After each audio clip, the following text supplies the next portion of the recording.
Mesdames et messieurs, bonsoir et bienvenue sur Sport Plus, votre hebdomadaire sportif sur ESAE Télévision. On parle aujourd'hui du sport bien évidemment, on parlera de natation, de mini-football, on parlera également des camps, il y a beaucoup d'échéances pour les guépards. On va aborder toutes les informations sportives du moment dans ce numéro de Sport Plus.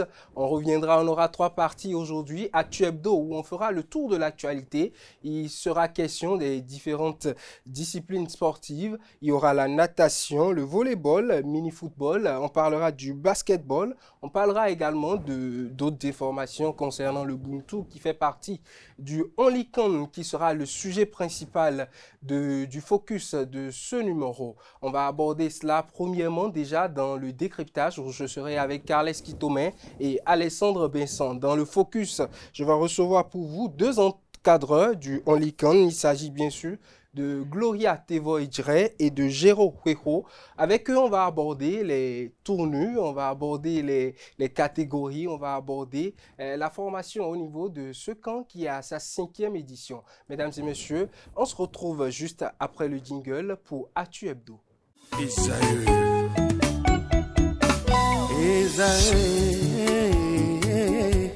Vous recherchez une école de référence pour une double formation universitaire et professionnelle de qualité? Voici l'opportunité à ne pas rater. L'École supérieure d'administration, d'économie, de journalisme et des métiers de l'audiovisuel ESAE vous offre des programmes d'enseignement en licence et en master orientés vers l'emploi qui font d'elle une référence à travers les filières de l'administration générale et territoriale, l'administration du travail et de la sécurité sociale, droit, diplomatie et relations internationales, administration hospitalière, universitaire et intendance, journalisme et métiers de l'audiovisuel et toutes les filières des sciences de gestion. Une seule adresse, www.esae.bj.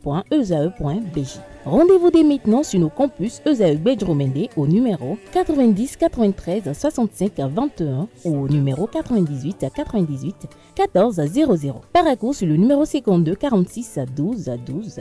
Aboumé-Calavi au numéro 52 88 44 44. Akpaka au numéro 52 88 33 33. ESAE, l'excellence à un nom.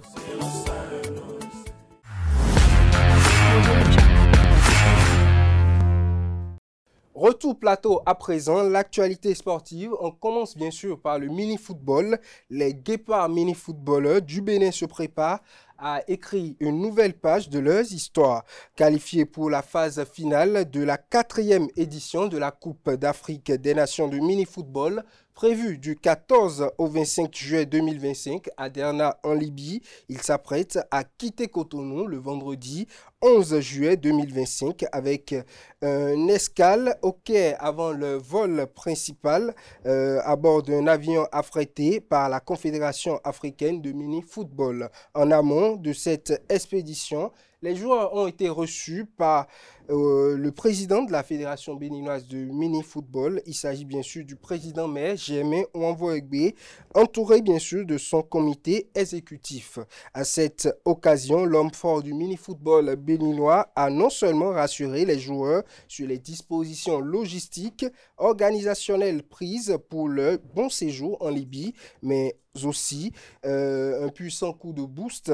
Cette rencontre, bien sûr, constitue un puissant coup de boost psychologique à l'ensemble de la délégation. Lors de cette rencontre, les joueurs et le staff ont reçu des équipements sportifs complets ainsi qu'une tenue traditionnelle officielle de sortie, symbole d'identité et de fierté nationale. Le Bénin va évoluer lors de cette compétition dans la poule B en compagnie de 3 adversaires redoutables. Il s'agit bien sûr du Maroc, premier adversaire du Bénin, notamment adversaire que le Bénin va rencontrer le 15 juillet. Deuxième nation, le Ghana, match prévu avec cette équipe le 17 juillet et à la fin, la Tunisie. La délégation béninoise est forte de 22 personnes, dont 15 joueurs et 7 encadreurs. Encadreurs qui regroupent bien sûr les membres du staff technique et les membres du comité exécutif. Les guépards mini-footballeurs sont prêts, la mission est claire, représenter fièrement le Bénin et viser le haut du tableau dans cette CAN qui réunit 16 nations africaines.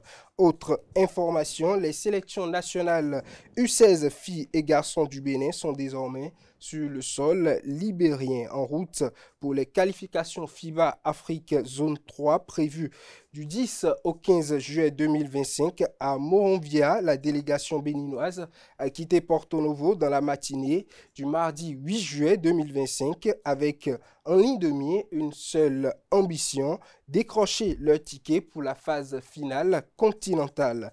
Après un trajet bien maîtrisé via Lomé et une escale technique à Accra, la délégation a atterri à 17h45 à l'aéroport international Robert de Monrovia. Un vol qui a duré 2h55 qui s'est déroulé dans une ambiance conviviale et sereine, témoignant de la bonne cohésion au sein du groupe. Les deux équipes ont pris leur quartier dans un hôtel de la place, lieu d'hébergement pour toute la durée de leur compétition.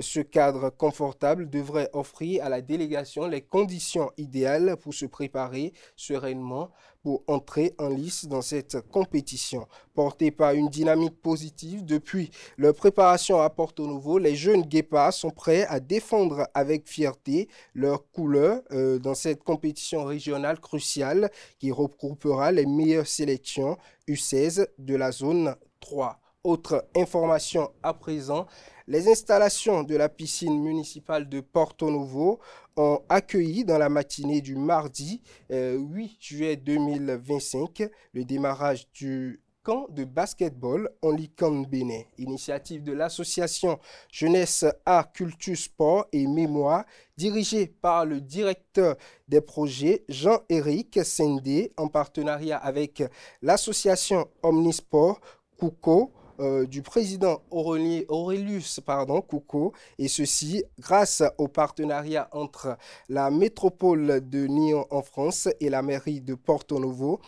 Le camp offre aux jeunes enfants venus de plusieurs quartiers de la ville de Porto Novo l'occasion de se faire former à la pratique de plusieurs disciplines, dont le basketball, la discipline principale, mais également au roller, au badminton, le Scrabble et bien sûr le Buntu qui constitue l'innovation de cette édition. Prévue du 8 au 12 juillet 2025, le Onlycan a eu également une occasion de visiter les musées de la ville de Porto Novo. Rappelons que le Onlycan Bénin est à sa 5e édition.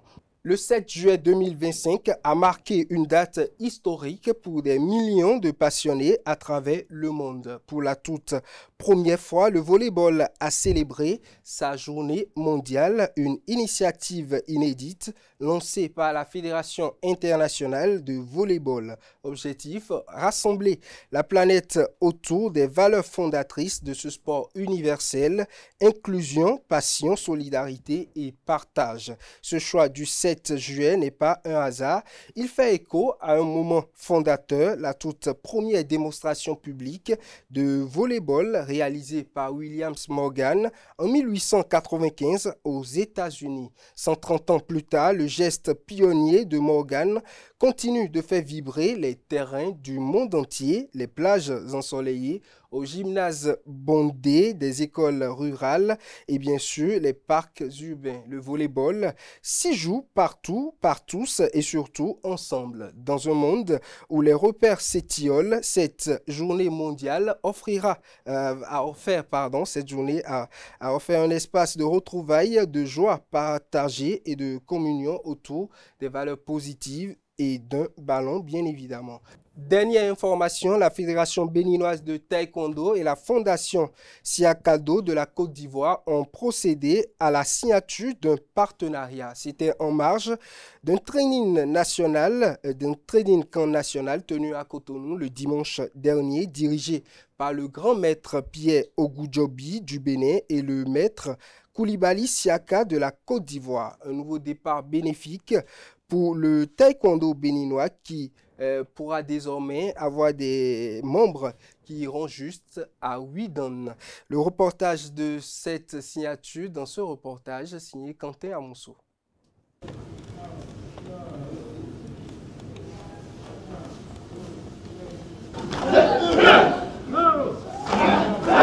Le Doudjan national se mue en un grand terrain d'entraînement des pratiquants des différentes grades de taekwondo sous la direction du grand maître Pierre Ogudjobi du Bénin et le grand maître Koulibaly Siaka de la Côte d'Ivoire. C'est le training camp national de la Fédération béninoise de taekwondo en partenariat avec le ministère des Sports du Bénin. Chers tous, aujourd'hui marque une étape importante, un tournant dans la vie du taekwondo béninois. Aujourd'hui, nous procéderons à la signature d'une convention entre la Fédération béninoise de taekwondo et la fondation du grand maître Siaka Koulibaly. Aujourd'hui, cette signature, vous ne savez pas ce que ça va nous apporter. C'est incroyable ce qui se passe sous mes yeux.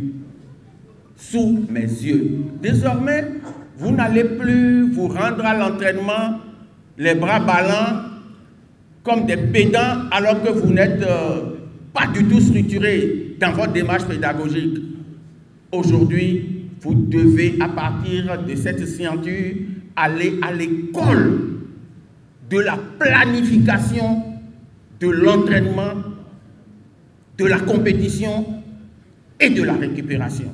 Démonstration par des parties ivoiriennes et béninoises, communication sur l'histoire de l'avènement du taekwondo au Bénin, remise d'attestation et de ceinture noire 6e dan Kukuon au grand maître. En marge de cet événement, la Fédération béninoise de taekwondo s'engage avec la signature de la convention avec la Fondation Siakado de la Côte d'Ivoire.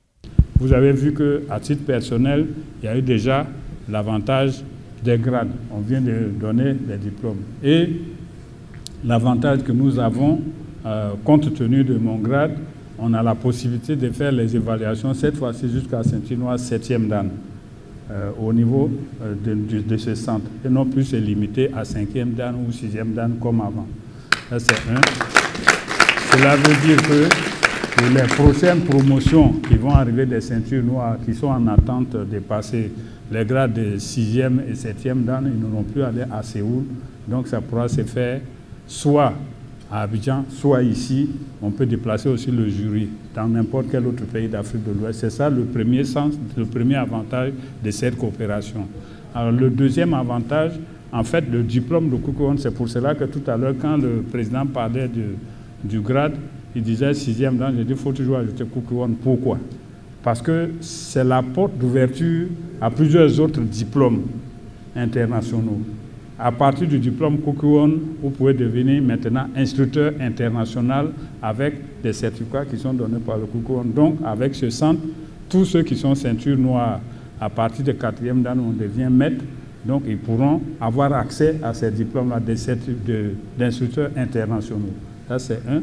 Et ensuite, tous ceux qui ont aussi ce grade de Kukuon à partir de 4e dan pourront devenir des arbitres pour ce qui concerne les arbitres internationaux, pour ce qui concerne les POMC. Et en plus, il y a aussi le diplôme d'instructeur de juge international pour le Hanmadan. La remise de présents au grand maître Koulibaly Siaka, la transmission de flambeaux par le grand maître Pierre Ogudjobi à la jeune génération pour maintenir la flamme du taekwondo béninois et plusieurs autres activités ont ponctué cette édition de Training Camp national. Mesdames et messieurs, c'est tout pour l'actualité sportive. On se retrouve à présent dans le décryptage avec nos deux invités.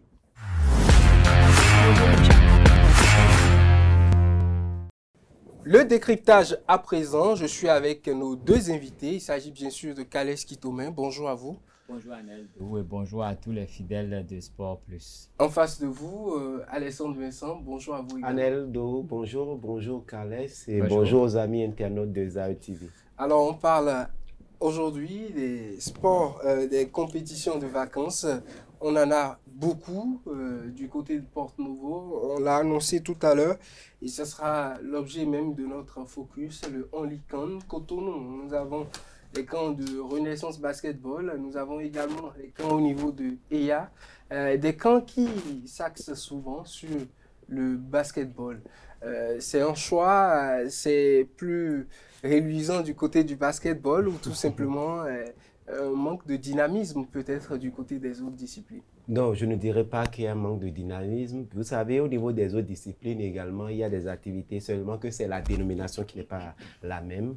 Au niveau des autres, vous verrez des compétitions, ceci, festival, ceci, c'est ce qu'on entend un peu de l'autre côté. Mais on a plus connu l'expression camp que par le biais de basketball. Et depuis quelques années, la plupart des clubs et même que certaines associations se positionnent là-dessus pour pouvoir quand même former les jeunes. Donc je dirais que ça, pratiquement tout le monde travaille, mais l'expression quand, c'est plus au niveau du basketball et pendant les vacances, surtout que les vacances sont plus le temps où on retourne, on a la chance d'avoir les enfants sous la main. Beaucoup préfèrent, au lieu de vous laisser les enfants aller s'amuser dans les rues, aller se promener, on préfère les caser, les mettre dans un creuset où ils peuvent recevoir des informations, ils peuvent avoir une formation bien donnée afin de nous les amener à ne pas perdre plus de temps. Donc, je dirais simplement que tout le monde travaille, mais le camp, c'est plus au niveau des hommes de la balle au panier qu'on entend plus cette expression. Ok, Carles Kitome, vous envoyez vos enfants dans des camps? Ben, pour le moment, non. J'aurais bien voulu... Ça vous intéresse bien? Non, mais c'est important d'occuper sainement les enfants, hein, que ce soit pendant l'année scolaire ou pendant les vacances. Il faut pouvoir les occuper sainement pour qu'ils ne se laissent pas des pratiques qui vont les amener à la perdition. D'où l'importance des camps. Non, mais c'est tout à fait important, les camps, mais au-delà de les occuper sainement, c'est de leur faire découvrir des disciplines qu'ils pourraient peut-être pratiquer et qui les aideraient aussi pour leur équilibre physique et mental. Et vous avez énuméré quelques camps, mais il y a un camp qui a démarré, qui a déjà clôturé depuis. Énergie Basketball a fait son camp il y a depuis une semaine et c'est déjà clôturé. Et puis je remarque que la programmation des camps donne quand même la possibilité aux vacanciers, d'accord, de participer une semaine d'aller dans 2 ou 3 camps, question de découvrir autre chose et d'être vraiment aguerri. C'est vrai que basketball, c'est la dénomination et ça va, mais dans les autres compétitions, nous n'avons pas forcément des camps. Dans les autres disciplines, nous n'avons pas des camps. Nous avons des compétitions. Parce que vous savez, ça fourmille déjà hein, dans Cotonou et il y a des rues qui sont interdites de passage déjà parce que... pas loin de nous ici, nous avons chez nous, là, c'est compliqué. La terre rouge, la terre noire, devant Safari. Devant Safari. Puis il y a le terrain. Voilà, le terrain. C'est simplement ce qui occupe les gens pendant la vacances. Allez à Vaudier, interdit de passer. Hein, il y en a tellement. Donc, forcément, il n'y a pas les camps forcément dans les autres disciplines, mais il y a des compétitions de vacances. On retrouve une particularité cette année du côté de Porto Novo pour le Only Con. Nous avons d'autres disciplines, le Scrabble, également le Buntu qui s'est ajouté. À Cotonou, j'ai remarqué, au centre, il y a également un camp de roller qui se fait également. Même à Porto Novo, ça se fait également. Stimuler les jeunes à pratiquer, les enfants à pratiquer, est-ce la bonne préparation pour la relève de demain à cette étape? Effectivement, c'est quand même une telle bonne occasion parce que ça stimule, ça permet aux enfants d'aller au contact des disciplines. Et quand l'enfant va au contact des disciplines, c'est pas forcément on laisse l'enfant faire la chose, même s'il fait de travers, on lui dit non, fais comme ça. Et ça suscite de l'ambition, de l'engouement chez l'enfant. Ça amène l'enfant à être plus curieux. Et c'est comme ça. Quand ils finissent, c'est des enfants qui se disent, ceci là, ça m'a beaucoup, j'ai beaucoup aimé plutôt ça, il faut que j'aille là-dessus. Et ça permet surtout, à la fin des camps, aux enfants de rejoindre certaines associations qui prennent le relais des camps. Donc le camp permet aux enfants, je m'excuse, le camp permet aux enfants, puisque c'est après tout un creuset inclusif où on amène, les enfants viennent d'un peu partout, ou des gens, des encadreurs qui sont des gens bien aguerris, qui connaissent comment passer le message. C'est le BABA qui est même donné. Il faut le faire avec des professionnels. Des associations qui organisent cela et non le faire n'importe où. Parce qu'on remarque des encadreurs qui aujourd'hui inculquent à des enfants en bas âge pour démarrer l'apprentissage pour une discipline qui leur inculque des faits parfois d'anti-jeu ou des faits qui ne répondent pas aux normes. Quand vous formez un enfant de la pratique de la discipline aux propos tenus vers l'enfant, tout ça a son importance. Et quand on prend les tests en ce qui concerne la formation à la base, quand on prend les diplômes, vous voyez, quand je vous ramène sur le terrain du football, par exemple, où je maîtrise un peu certains trucs-là. Au niveau, vous savez, avant d'aller dans les centres de formation où la formation à la base est plus prônée, on donne les premiers rudiments aux enfants, les BABA, vous devez normalement avoir la licence D. C'est la première. La licence D où, chez nous, beaucoup sont en retard, où vous voyez même des coachs qui ont la licence D qui entraînent en 2e division. Dans les règles, un coach qui a la licence D, qui est le premier diplôme professionnel en termes de formation, c'est des coachs qui sont habilités à former les enfants. C'est eux qui constituent le premier contact avec un enfant qui veut faire une discipline donnée. Donc, c'est dit quand même que pour former un enfant, il faut forcément bien structurer la chose. Il ne faut pas laisser l'enfant dans la main de n'importe qui. Il faut permettre à l'enfant d'aller à l'école de ceux qui sont formés pour. Et c'est en cela, c'est forcément des professionnels qui sont censés faire le travail. Et pour les camps, vous verrez, la plupart des associations qui prennent le relais, ce sont leurs coachs qui viennent former les enfants. C'est des coachs qui quand même sont déjà rodés à la chose. C'est des coachs qui ont déjà certains diplômes. Et ça permet aux enfants de pouvoir avoir l'amour de la chose. Parce que quand vous brisez l'enfant sur le premier contact avec la discipline, c'est difficile de retrouver cet enfant venir jouer, pratiquer la discipline. Les camps, oui, mais avec des professionnels, c'est encore meilleur. Non, mais je crois que tous les camps qui sont organisés au Bénin sont bien organisés parce que généralement, c'est des associations sportives qui mettent en place ces projets et ils sont souvent chapeautés. Donc, très souvent, c'est parce que ces associations médiatisent. Parce qu'il y a beaucoup de camps qui sont organisés par des personnes qui ne sont ni professionnels ni pratiquants et c'est juste pour peut-être gagner un peu d'argent. C'est des camps ou bien c'est peut-être des colonies de vacances que les gens organisent et pour occuper les enfants pendant ces colonies, on dit on va pratiquer le basketball, ils vont faire ceci. Bon, ça, c'est peut-être juste pour occuper les enfants, sinon que en termes de camp, ça répond à des normes. Et pour ça comment c'est des professionnels. Pour ce que moi j'ai observé, et non seulement c'est des associations sportives qui mettent en place ces camps, mais généralement ils font venir des joueurs professionnels qui ont déjà fait carrière et qui ont un nom à l'étranger, qui viennent sur ces camps et servent un peu de miroir à ces jeunes pour voir quand ils connaissent leur palmarès, ils voient là où cette discipline peut les amener. Mais j'ai observé spécialement sur le camp que j'ai énuméré tout à l'heure, qui est déjà terminé, le camp de l'énergie, que tous les participants au camp avaient reçu des équipements complets, jusqu'à un ballon. Tous les enfants sont partis de ce camp avec un ballon. Donc, ce qui veut dire qu'ils ont eu quand même, ils ont les moyens de continuer à vouloir pratiquer cette discipline avec les équipements qu'il faut, des maillots bien faits, corrects et tout, une gourde, un ballon. Et donc, ça donne forcément envie aux enfants. Avec le ballon à la maison, ils vont avoir envie de retrouver un terrain et de jouer. Il suffit maintenant qu'ils soient dans un cadre. C'est pas de repos à la maison. Il vaut mieux saisir le ballon. Non, on ne saisit pas le ballon. Pendant les vacances, c'est pour eux quand même. L'essentiel, c'est qu'ils puissent se rapprocher d'une association qui est dans les environs où ils pourront continuer la pratique. Et bon, demain, ils pourront peut-être être des champions aussi. Mais ils seront au moins en bonne santé. Parlons toujours de camp. On a vu également l'initiative de la Fédération béninoise de taekwondo avec le training camp qui a amené en quelque sorte les grands maîtres comme Pierre Oudjobi et celui également de la Côte d'Ivoire au Bénin pour entraîner les jeunes à la pratique de la discipline. Du côté du taekwondo, vous étiez sur les lieux, Alessandre Messan. Comment cela s'est organisé? Non, mais le rendez-vous du training camp national, c'est quand même la rencontre entre la jeune génération et ceux qui sont les précurseurs du taekwondo. Quand on prend le grand maître Pierre Oudjobi, c'est quand même le dépositaire du taekwondo au Bénin. C'est celui qui est le précurseur même du taekwondo au Bénin et c'est quand même un maître qui est au ceinture noire 8e dan.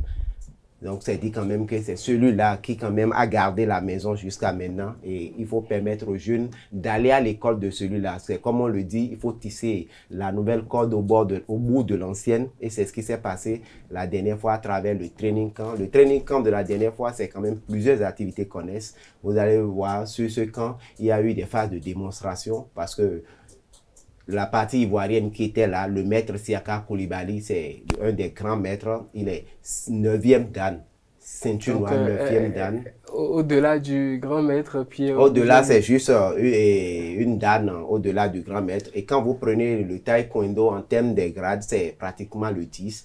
Et par mes recherches, il a dit que le 10e, c'est plus... on les donne à titre posthume. C'est dit quand même que c'est des sommités concernant le taekwondo qu'on avait. Et cette journée était consacrée. Il y avait plusieurs activités. Il y a eu des échauffements, des techniques qu'on a enseignées à la famille du taekwondo, ceux qui étaient de la partie. Mais également, on a eu droit à une communication. Il y a une communication qui a été animée par le grand maître Pierre Ougoujobi. Une communication sur l'historique du taekwondo au Bénin. Et vous savez, il y a une partie que moi j'ai entendue. Il a fait l'historique du taekwondo au Bénin, l'avènement du taekwondo au Bénin. Quand on prend le taekwondo au Bénin, il n'y a pas à aller chercher loin. C'est le grand maître Pierre Ougoujobi qui est le précurseur du taekwondo. Et tous les grands maîtres au Bénin sont unanimes dessus. C'est-à-dire, c'est la lumière qu'ils ont suivie aujourd'hui. Eux aussi, ils ont le contrôle de la main. Il en a parlé. Et par la suite, il y a eu remise de matériel aux différentes ligues régionales parce qu'il faut quand même donner du matériel pour former à la base. Les ligues en ont reçu. Et au même moment, il y a eu 4 grands maîtres qui ont reçu leur ceinture noire 6e dan en Kukiwon, puisque la fondation Siaka et Siakado, représentée par le grand maître Siaka Koulibaly qui était à Cotonou, c'est quand même un centre technique du côté de la Côte d'Ivoire et qui forme surtout au niveau du Kukiwon. Donc, il était à Cotonou. Ça a permis au Bénin d'aller jusqu'au Il y a des types de dan pour les passer avant. Vous devez aller à Séoul. Aujourd'hui, avec la référence du centre Siakado du côté de la Côte d'Ivoire, c'est quand même plusieurs ceintures qu'on peut passer sur le continent. Alors, la Fédération béninoise a signé une convention avec... du côté du Bénin, ça peut se faire. Désormais, les nôtres vont bénéficier de l'expertise de la Fondation Siakado de la Côte d'Ivoire. Et comme ça, beaucoup des nôtres aujourd'hui, au lieu d'aller faire la longue distance, ils ont la possibilité, même chez nous à Cotonou, les experts, les examinateurs peuvent bel et bien être déplacés afin qu'ils passent les examens au plan national. Donc, c'est dit quand même que la fédération, à travers la convention, est partie chercher l'expertise. Aujourd'hui, la Fondation Siakado va veiller à la formation des nôtres, va veiller à perfectionner le travail chez nous. Et il faut quand même dire que le président Victorien Kouglenou, qui est le président de la Fédération béninoise de taekwondo et tout son comité, pour moi, à travers ce qu'ils ont fait, à travers surtout cette convention, c'est quand même un grand pas qui est fait pour le taekwondo béninois. Alors, Carles Itomen, vous qui avez suivi ce sport depuis toujours, aujourd'hui, le taekwondo béninois se porte de mieux en mieux. Oui, ben, vous savez, moi j'ai un petit regret, c'est de n'avoir pas été de ce rendez-vous parce que j'aurais bien voulu revoir Maître Ougoujobi. Âgé de près de 90 ans aujourd'hui. Parce que quand moi j'étais encore à l'école primaire, c'était au rôle des arts. J'avais fait mon initiation et puis il faisait 2 disciplines dans le temps. Il faisait non seulement le taekwondo, mais également le judo. Effectivement, donc, il doit être ceinture noire 4e dan au niveau du judo. Donc je me suis essayé à ça un peu dans ma jeunesse. J'étais un peu trop bagarreur. Donc pour canaliser mon énergie, on m'a envoyé là-bas, quoi. Et vraiment, ça m'a permis de canaliser mes énergies. J'avoue que c'est quelqu'un, en fait, pour moi, il demeure une référence et j'aurais bien voulu le voir. Je ne sais pas, qu'est-ce que ça a été ça? Est-ce qu'il a... Sur le tatami, avec les démonstrations, pour voir dans le reportage qui va passer, vous verrez impeccable dans les démonstrations. Wonderful. Et il a gardé je salue vraiment, c'est un illustre personnage qui a beaucoup fait et qui reste jusqu'à ce taf aussi actif. Je crois et vous verrez que même... Nous devons prendre exemple sur lui dans tout ce que nous faisons. Exactement. Et à la fin du camp, il y a eu transmission de flambeaux. La plupart des ceintures, des mecs étaient autour du grand maître et ils ont fait une cérémonie de transmission de flambeaux, c'est-à-dire le grand maître. Aujourd'hui, il responsabilise la jeune génération pour qu'il préserve vraiment la maison. On peut dire chez lui, quoi. Et Nayache, il leur a permis de faire. C'est dit quand même que c'est toute une journée bien riche en termes d'activités pour la famille du taekwondo le dimanche dernier.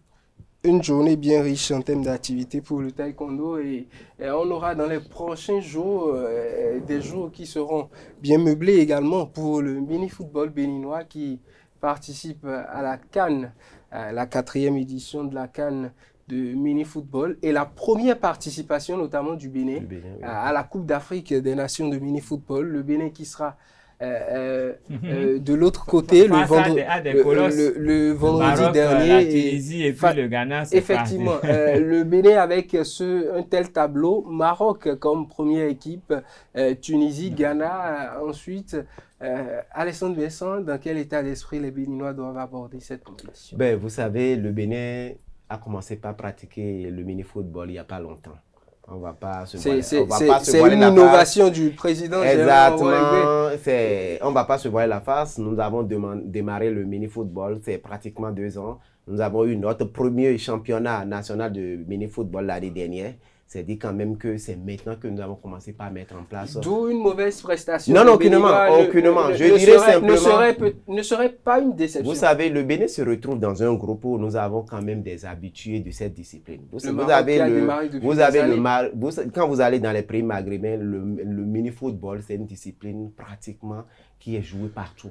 Et ils sont bien rodés dedans. Le Maroc est bien rodé. Le Maroc, en termes de mini-football, c'est une référence. Vous prenez la Tunisie, c'est une référence. Et la Tunisie fait partie des fédérations qui ont œuvré pour la mise en place de la Confédération africaine de mini-football. Aujourd'hui, le président de la Confédération, c'est un Tunisien. Et il a œuvré aujourd'hui, il est là. C'est dit quand même que c'est un pays qui était au début de la discipline, et aujourd'hui, quand vous étiez du moins au début d'une discipline, c'est sûrement vous avez ce qu'il faut. Et le troisième pays dans le groupe, c'est le Ghana. Le Ghana, ça fait partie des 3 mondialistes africains la dernière fois du côté de l'Ouzbékistan. Le Bénin, et du moins l'Afrique était représentée par la Mauritanie. Le Bénin aura beaucoup à faire. Donc c'est dit quand même que le Bénin en face des adversaires qui sont bien aguerris. Moi, je ne vais pas me voir la face. Je dis le Bénin, c'est pour sa première. On va simplement demander aux nôtres de faire... Limiter les dégâts. Non, moi, j'aime pas trop l'expression limiter les dégâts. On joue au football également, nous autres. Mais je ne il y aura des dégâts. Les voir sortir de la phase de poule, je pense que c'est déjà pas mal. Parce qu'après la phase de poule, on peut prendre les autres rencontres 1 à 1. Et les matchs à venir, on les prendra 1 à 1. Mais les Béninois, ils ont en face de 3 adversaires très aguerris dans le domaine. Et ils vont seulement jouer les chances. Moi, je mets ma pièce sur les guépards. Hein. Sur les guépards. Il peut pleuvoir, je m'en fous. Le Ghana, le Maroc. Moi, je ne veux pas savoir qui sont les adversaires, mais moi, je compte sur mes guépards. Je suis Maroc mondialiste. Vous êtes sur la même ligne et la même ligne que le président Germain Ouanvoye. Pour le président, les Béninois doivent aller loin. Mais pour moi, le Bénin doit faire une CAN mémorable. Mais il faut dire que mémorable, c'est sorti d'abord. On y va simplement. Mais n'oublions pas en face que nous avons quand même... Non, ils ont leur palmarès, mais le ballon va rouler pour tout le monde. Hein, et puis, on verra bien la fin. Donc, le Bénin a toutes ses chances pour le... Il faut aller là-bas avec un moral de Ils en sont conscients parce que quand on prend le bilan des matchs amicaux, c'est quand même 4 matchs amicaux que les Béninois ont livrés. 3 victoires, 1 défaite. Une défaite de 2 buts contre 3 contre une formation du côté de Porto-Novo, une formation composée des joueurs de la première division. Et ils ont perdu cette rencontre. Mais quand vous prenez les 3 autres rencontres, ils ont survolé la plupart des rencontres. Mais c'est pas pour dire quand même que oui, ils sont au deuxième tour. Truc là, c'est pas forcément ça. Néanmoins, le sélectionneur Gerardo Ibrahim, il est conscient de la mission qui lui a été assignée et on attend simplement de les voir au front. On attend de voir les guépards au front et on espère que le Bénin fera une belle prestation pour sa première participation à la CAN de mini-football. Mesdames et messieurs, c'est tout pour le décryptage de ce jour. On souhaite bonne chance aux guépards qui vont s'envoler le vendredi prochain. Et nous, on va se retrouver dans les prochains jours pour parler peut-être du démarrage de cette compétition, du premier match, bien évidemment, des guépards. Les espoirs des guépards. Pour le moment, l'émission se poursuit. On se retrouve avec Alessandre Benson tout à l'heure. Carles Chitomé va nous laisser.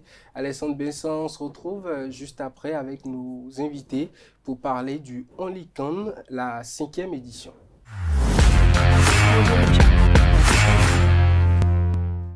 Retour plateau, dernière partie de ce numéro de Sport Plus, le Focus. Et nous sommes avec 2 invités. Je suis avec Alessandre Benson, nos 2 invités. Bonsoir à vous et bienvenue sur ce plateau de Sport Plus. Merci. Bonsoir à vous, monsieur Anaël. Bonsoir, madame Gloria Tevoy. Bonsoir, Naïdou. Bonsoir, monsieur. Bonsoir, monsieur. Soyez détendus. On est là pour parler du Only Can, le camp dont vous êtes des encadreurs. Le camp se déroule depuis le mardi dernier déjà. Et il me plaît bien de vous demander déjà, pour ceux qui ne savent pas ce que c'est, qu'est-ce que le Only Can? Très bien. Merci, monsieur Anaël.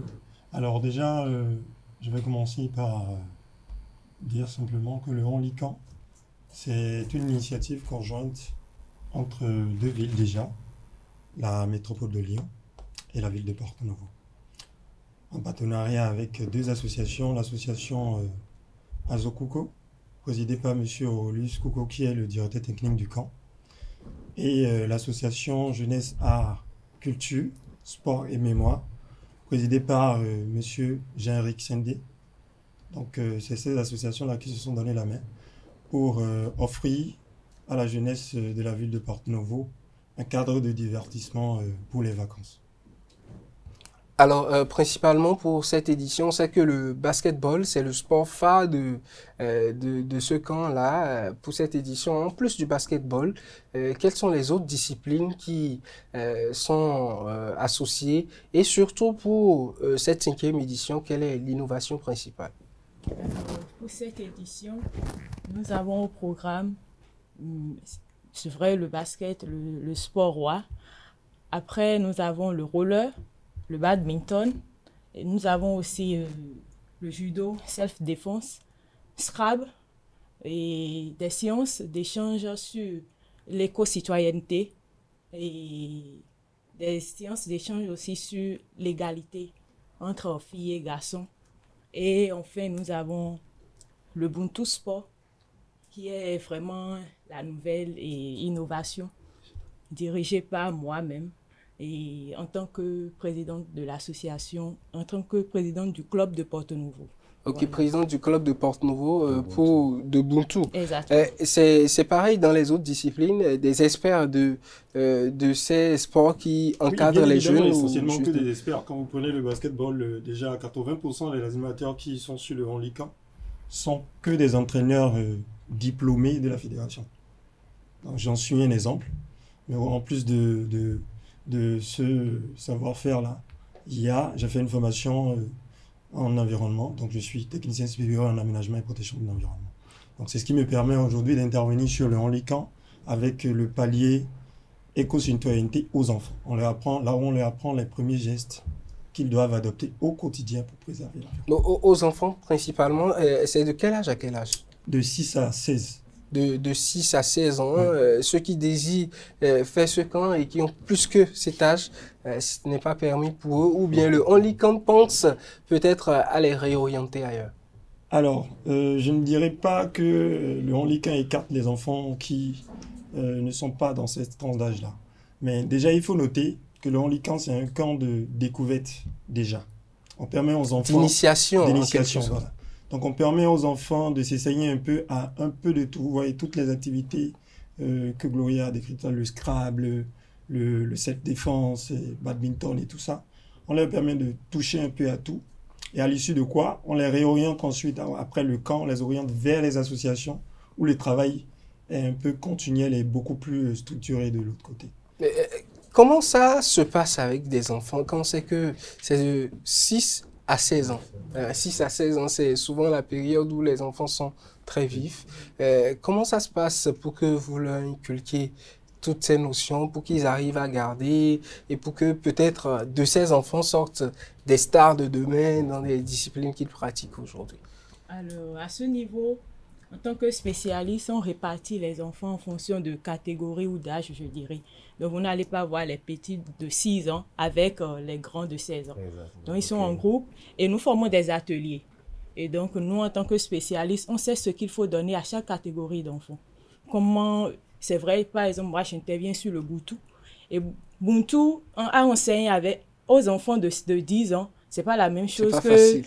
Ceux qui les ont enfants 16 ans. De 16 ans. Et en plus, à enseigner aux enfants filles et aux enfants garçons. Il y a encore les garçons pratiquent également le Ubuntu? Exactement. Au camp, je fais pratiquer le Ubuntu aux garçons parce que ça a été l'objet... C'est pas un sport de femmes?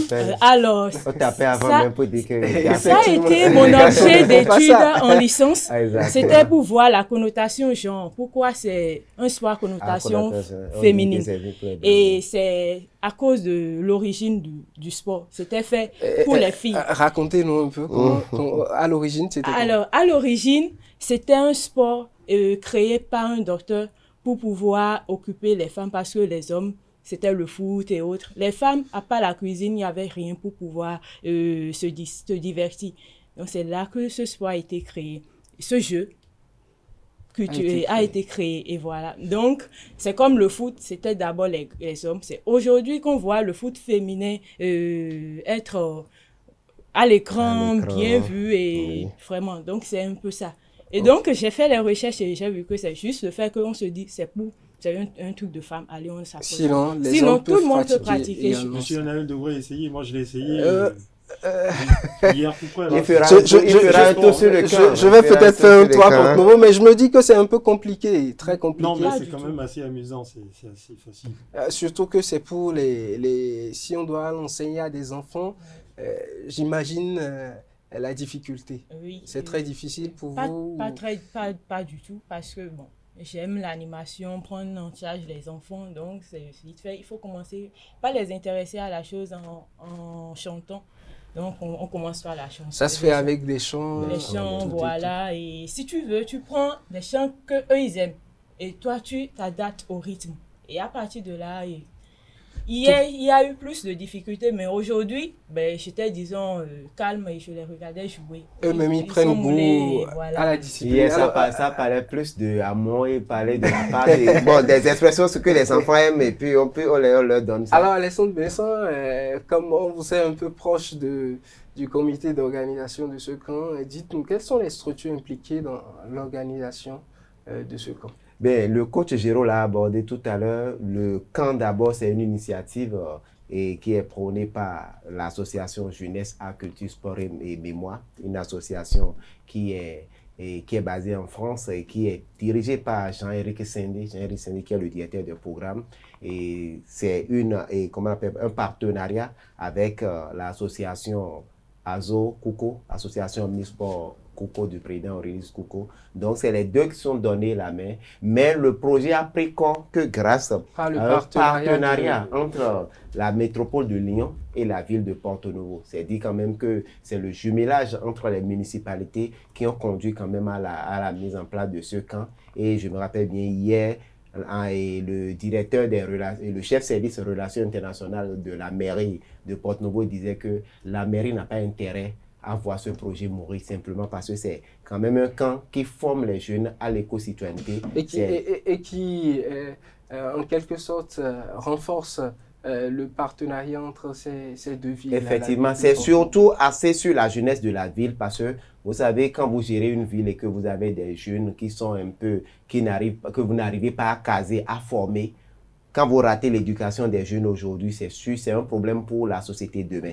Alors, la ville, pour son développement, a surtout misé à travers ce partenariat, permettre à sa jeunesse d'être bien éduquée. Et pendant ces vacances, vous voyez, la plupart de ces jeunes viennent des quartiers défavorisés, disons pratiquement toutes les zones de Porto-Novo. Et c'est des jeunes qui viennent, certains même pieds nus. Et c'est sur le camp, on leur remet des chaussures. C'est-à-dire qu'ils n'ont pas de moyens. J'ai même vu hier, pour les premiers jours, hier quand j'étais à Porto-Novo, j'ai même vu une fille qui a porté ce qu'on voit chez les chaussures qu'on appelle baluline chez les dames là. Seulement que c'est pas pointu, le bas était un peu truc là, mais c'est ce qu'elle avait porté. C'est ce qu'elle a. On lui dit il faut porter chaussures pieds nus et fermés pour pouvoir venir faire. Elle a porté, c'est vous dire simplement que le camp, c'est un camp inclusif qui aligne sport, éducation, comment on appelle, culture, et sport, culture et la découverte de nos musées. Est-ce que pour le camp, les enfants viennent, ils peuvent venir d'un peu partout,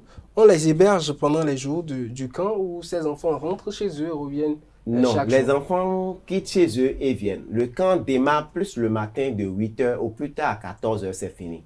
Plus entre intervalles 13h, voire 14h, voire 15h, il y a ce qu'on appelle l'abra par l'abra pour faire le débriefing de la journée, pour laisser les enfants pouvoir s'extérioriser par rapport à ce qu'ils ont vu. Parce que quand vous formez les enfants, vous leur dites fais ceci, sûrement que l'enfant a retenu quelque chose, l'enfant veut poser une question, l'enfant peut-être a déjà vu un truc par le passé et aujourd'hui on lui dit mais faut pas faire, il faut faire ceci. Donc il y a ce qu'on appelle l'abra par l'abra pour permettre aux enfants. C'est dit seulement que après 15 heures, les enfants rentrent chez eux. Les enfants ne sont pas hébergés pour le camp. On leur permet de quitter chez eux. Et vous savez, il y a quelque chose également que je vais dire. Sur le camp, vous verrez des enfants, en plus de ceux qui sont retenus, Il y a d'autres enfants qui sont un dans peu les partout, alentours qui viennent. Il y a des enfants qui viennent vendre de l'orange et tout, parce que pendant les vacances, les parents leur ont remis des trucs là, mais qui restent là toute la journée. Le lendemain, il y a même qui viennent simplement pour chercher à intégrer les trucs. On leur permet de rentrer. Et si vous observez des images, vous verrez peut-être certains enfants qui ne sont pas habillés parce que c'est le premier jour, peut-être ils sont arrivés, mais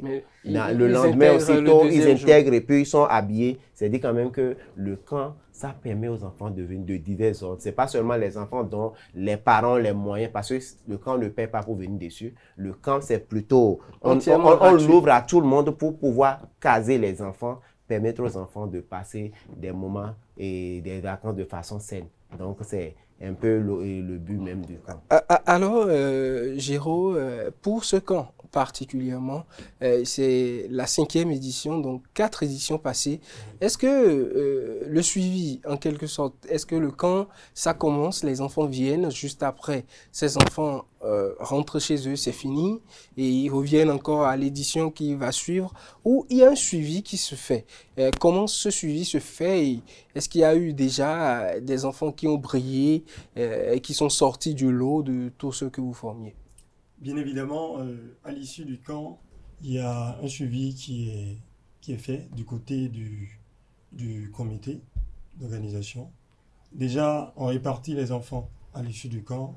Il y a des coachs qui sont là. Si un enfant est intéressé à l'idée de continuer avec uniquement le basketball, il choisit une association. Donc un coach qui, pendant le camp, l'aurait particulièrement marqué. Donc, il se dirige vers l'association de ce coach-là, où il va continuer sa formation. Donc, c'est pareil aussi dans les autres disciplines, badminton et autres. Donc, ça dépend en fait de ce qui a plu à l'enfant pendant la période du camp. Donc, à l'issue de quoi, les enfants sont envoyés dans les associations, le travail continue. Et moi, je vais même vous donner des exemples dont aujourd'hui nous sommes vraiment fiers. Après 5 éditions, aujourd'hui, du côté de Monrovia, tout à l'heure, vous le disiez en entame de l'émission, on a un jeune qui était à la première édition du nom de Abraham Babalola, qui est du côté du Libéria aujourd'hui pour représenter le Bénin avec l'équipe U16 masculine. Donc, ce jeune qui a eu les prémices du basketball au Lican, la toute première édition. Et aujourd'hui, c'est l'un des pions, des éléments clés de l'équipe nationale, l'un des meilleurs tireurs. D'où le Onlican suscite au sein de ces enfants-là la volonté de faire des carrières dans le monde du sport. Bien évidemment, parce que ce n'est même pas le seul. Je le disais ce matin à Gloria qui était surpris. Il y a également un autre cas que nous avons eu aussi comme ça, à Zanzé Consola qui est à Porte-Nouveau, un jeune du sujet d'Avier, qui a fait la première édition aussi. Et je crois que c'est cette année, il a eu l'opportunité de faire partie de l'équipe du Bénin qui a représenté, porté par l'association Enfants du Bénin, donc bien sûr, du côté de la France. Oui, ils étaient donc ils sont partis pour représenter le Bénin. C'est vous dire déjà que le travail qui est fait, c'est un travail de qualité et que c'est un travail qui est bien suivi. Sans quoi, je ne pense pas que ces enfants-là auraient eu la chance d'atteindre ce niveau aujourd'hui. Alors, Alessandre Besson, je tiens aussi, parce que là, il vient de donner des exemples masculins. Du côté des dames également, il y a eu des révélations. On a eu des filles qui faisaient partie de la sélection départementale pour le championnat scolaire de cette année. Et elles sont au CG d'Avier. Il y a beaucoup nous féliciter. Et Baye, Fidélia. Donc, c'est des filles que j'ai eu la chance d'encadrer. Voilà, donc.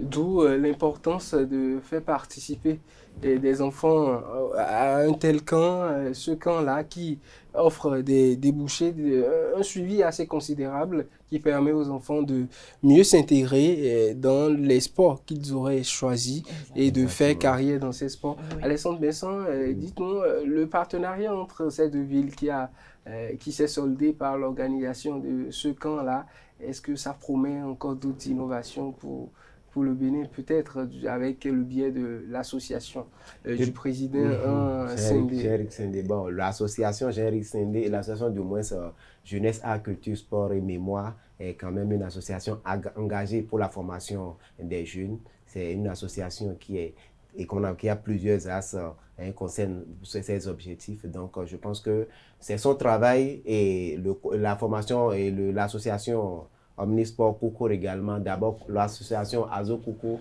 est spécialisée dans la formation. Oui. Et la formation du côté de la France, j'accepte également, c'est son domaine. C'est dit quand même que c'est deux associations qui ont pour objectif la formation à la base, qui se sont donné la main. Et ce partenariat est venu simplement leur donner l'occasion de pouvoir mettre leur expertise à la disposition des enfants du côté de Porto Novo. Et je le disais tout à l'heure, à l'ouverture, on a le camp enregistré la présence de Madame Assanat, qui est la présidente de la Ligue Wemé Plateau de basketball.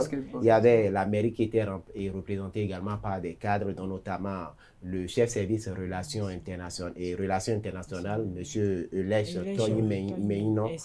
Mais également, il y a eu d'autres, des parents qui étaient là. C'est-à-dire quand même que quand il y a le camp, les parents sont là, passent pratiquement même toute la matinée à attendre, à observer, pour voir comment ces essais, ça permet à ces parents même de pouvoir échanger avec d'autres parents. Et on l'a dit en début d'émission que pour des camps comme ça, il faut des spécialistes.